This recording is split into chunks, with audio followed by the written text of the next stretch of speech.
আসলে যখন আমরা বাচ্চাদের সঙ্গে লুকোচুরি খেলি তখন যেটা হয় অনেক সময় বাচ্চারা কোথাও লুকোলে আমরা দেখতে পাই সেটা, কিন্তু দেখো আমরা না দেখার অভিনয় করি যাতে বাচ্চাটা খুশি হয় এবং আমি যে ওকে দেখতে পেরেছি সেটা যাতে না বুঝতে পারি।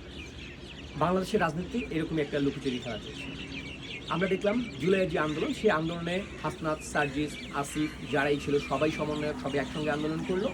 কিন্তু যখনই তারা রাষ্ট্র ক্ষমতা দখলের সময় এলো তখন তারা একটা অংশ চলে গেলো রাষ্ট্র ক্ষমতা দখলে, আরেকটা অংশ চলে গেলো রাস্তায় এই সরকারের বিরুদ্ধে সমালোচনা করবার জন্য।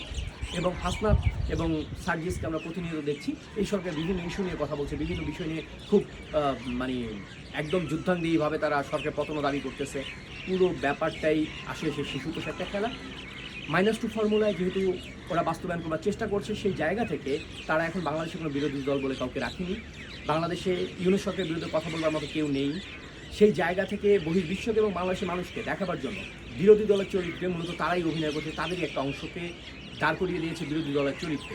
এবং এই যে সরকারের বিরুদ্ধে হাসনাত এবং সার্জিসরা কথা বলছে, এদের যে প্রতিবাদ সেটাও মূলত টেবিলে বসেই মন্ত্রী পরিষদ সহকারে নির্ধারণ করা হয় আগামীকাল কোন বিষয়ে তারা প্রতিবাদ করবে, কোন ব্যাপারে সমালোচনা করবে সরকার। এটা পুরোটাই টেবিল ওয়ার্কে বসে রেডি করা ব্যাপার।